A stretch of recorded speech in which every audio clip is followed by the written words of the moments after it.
Right, so now I sort of figured we're going to do two more examples. The first example, let's just say we're doing a swimming race. So let's calculate the distance travelled and this displacement for a 50-metre race.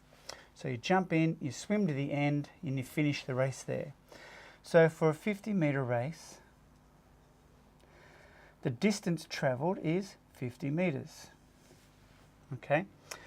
The displacement is also 50 metres.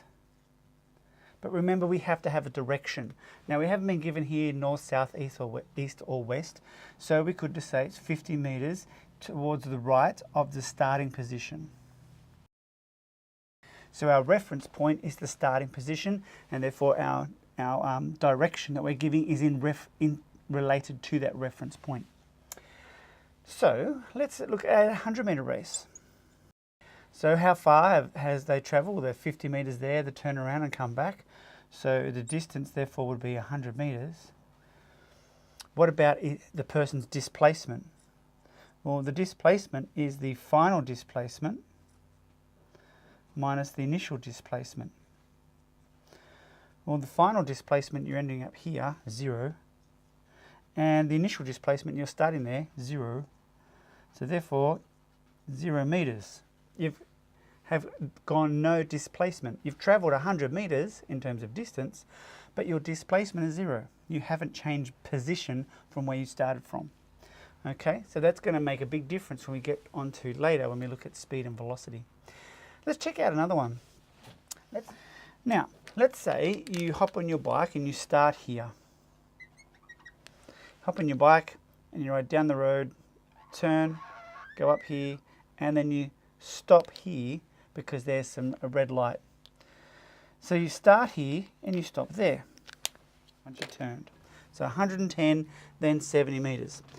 Now, what is the total distance that you've travelled? Well, it's 110 plus 70. What about your displacement? Well, remember, your displacement is the final position here, and we're going to be using our starting position as our reference point. So it's our final position, take away our initial position. So in other words, what we're doing is we're finding the length right here. We're finding the length of that triangle. So let's look at some Pythagoras. R squared is equal to 110 squared plus 70 squared. Then we square those two numbers. So we get 110 squared is.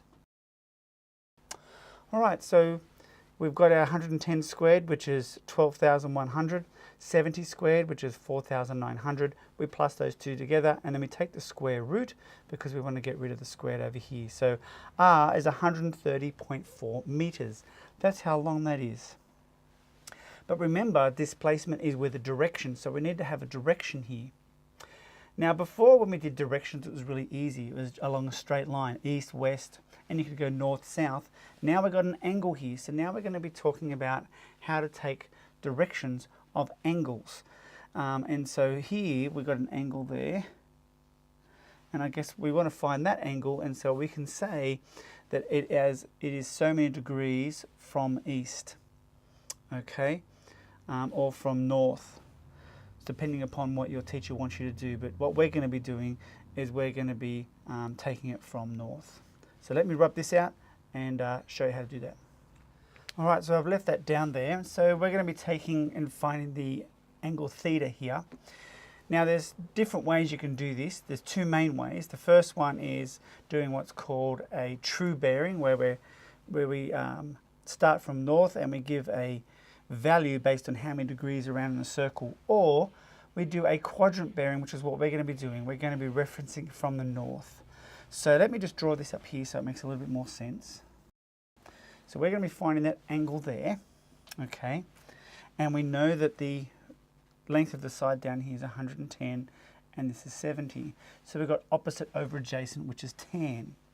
So we go tan theta is 70 opposite over adjacent, 110.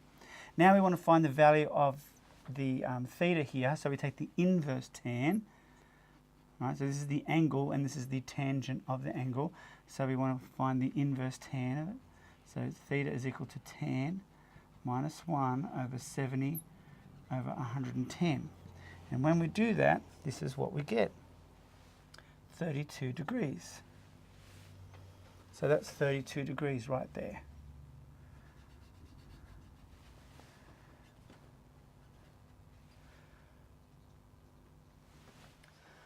All right, so 32 degrees. So if that's 32 degrees, what's this angle here?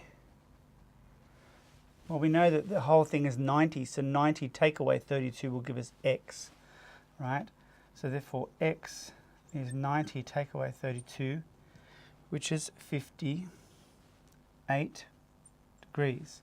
So therefore 58 degrees from north, right, towards the east. So what we can write that as is this angle here is north,